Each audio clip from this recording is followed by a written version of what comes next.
সম্মানিত উপস্থিতি, আজকের এই forum for secular Bangladesh UK আয়োজিত মত বিনিময় সভায় আপনাদের সবাইকে স্বাগত জানাচ্ছি। শত ব্যস্ততার মাঝে আপনারা আমাদের আমন্ত্রণে এখানে এসেছেন, আপনাদের সবার কাছে আমরা কৃতজ্ঞ এবং ধন্যবাদ জানাচ্ছি। শাহ মুস্তাফিজুর রহমান বেলাল, ভারপ্রাপ্ত সাধারণ সম্পাদক, সম্মানিত সুধীবৃন্দ এবং সাংবাদিকবৃন্দ, আমি শুরুতেই করজোড়ে ক্ষমা চাচ্ছি দেরি হওয়ার জন্য। আবহাওয়া একটা প্রতিকূল, আপনারা সবাই জানেন। তো আমরা secular Bangladesh forum for secular বাংলাদেশে নিউকে সংগঠন, আমরা আজকের একটা আয়োজন করেছি on behalf of Bangladeshi British diaspora. আমরা সবাই খুবই আশঙ্কিত যে বাংলাদেশে 2 দিন পরে যে নির্বাচন হচ্ছে,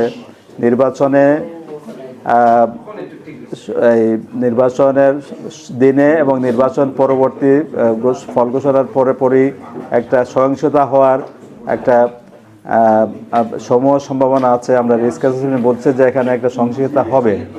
তো সেই সহিংসতা কমানোর জন্য আমাদের অনেকগুলো সুপারিশ আমরা করেছি।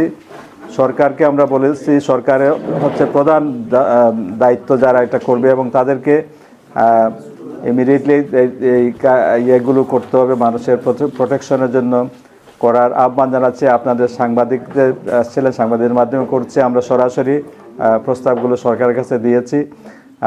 প্রধান যে কাজটা করা দরকার সেটা হচ্ছে নির্বাচনের দিন থেকে 15 দিন পর্যন্ত যাতে ঝুঁকিপূর্ণ এলাকাগুলোতে সেনাবাহিনী, পুলিশ, র্যাব এদের টহল বজায় থাকে, যাতে মানুষ স্বস্তি থাকে এবং নিরাপদ থাকতে পারে। এবং একই সাথে আমরা জোর দাবি জানাচ্ছি, রাজনৈতিক দল যেগুলো আছে যারা নির্বাচনে করছেন, মূল যে দলগুলো আছে তারা এই কমিটমেন্ট প্রকাশ করুক যে সংখ্যালঘু এবং মার্জিনালাইজ গ্রুপগুলোর উপর কোনো ধরনের তাদেরকে ভিক্টিমাইজ করা হবে না, হারে বার জিতে। এই দাবিটা আমরা তাদের কাছে তুলে ধরছি।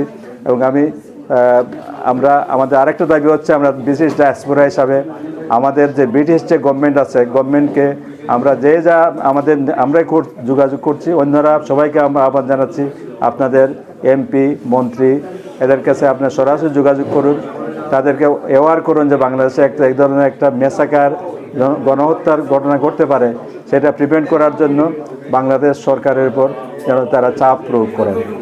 আজকে এখানে যে মত বিনিময় সভাতে আমরা আসলে বাংলাদেশের ইলেকশন নিয়ে, বাংলাদেশে যে কালকে 12 তারিখে যে ইলেকশন হতে যাচ্ছে, সেই ইলেকশনের যে আমরা একটা সহিংসতার পূর্বাভাস দেখতে পাচ্ছি। কারণ এই সহিংসতা চলে আসছিল 5 আগস্ট জুলাই 24 থেকে এই সহিংসতা চলে আসছিল এবং আমরা অত্যন্ত শঙ্কিত। এবং ইতিপূর্বে আমাদের কাছে খবর এসছে নীলফামারীতে আগুন জ্বলছে। তো আমরা আপনাদের মাধ্যমে, আপনাদের এই ব্রিটিশ মিডিয়ার মাধ্যমে সবাইকে অনুরোধ করতে চাই, যে বাংলাদেশ সরকারের কাছে অনুরোধ করতে চাই, যে প্রশাসনের কাছে অনুরোধ করতে চাই, যাতে বাংলাদেশের যেখানে বিশেষ করে হিন্দুরা যে সমস্ত এরিয়াতে বিশেষ করে অনেক হিন্দুরা থাকেন, সেই সব এরিয়াতে একটু নিরাপত্তা বাড়ানোর জন্য এবং সবার যারা সংখ্যাগুরু যারা আছেন, নেইবাররা যারা আছেন, সবাই চোখ-কান খোলা রাখবেন।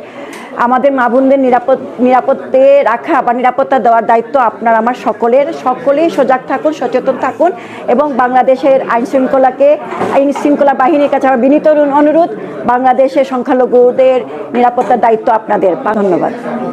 আমি forum for secular Bangladesh, British Bangladeshi diaspora ও লন্ডন বাংলা প্রেস ক্লাবের যারা সদস্যরা আছেন সবাইকে এই মহতী উদ্যোগের জন্য আন্তরিক ধন্যবাদ ও কৃতজ্ঞতা প্রকাশ করছি।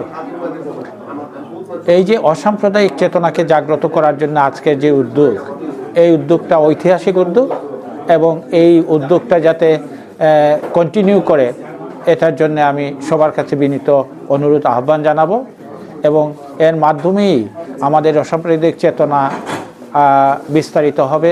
বাংলাদেশে সংখ্যালঘু সম্প্রদায়ের যে নিপীড়ন, নির্যাতন, অত্যাচার, তার প্রতিরোধের একটা সংগঠন গড়ে উঠবে। এর জন্য আমি সবাইকে সহযোগিতা করার জন্য উদাত্ত আহ্বান জানাচ্ছি। ধন্যবাদ সবাইকে।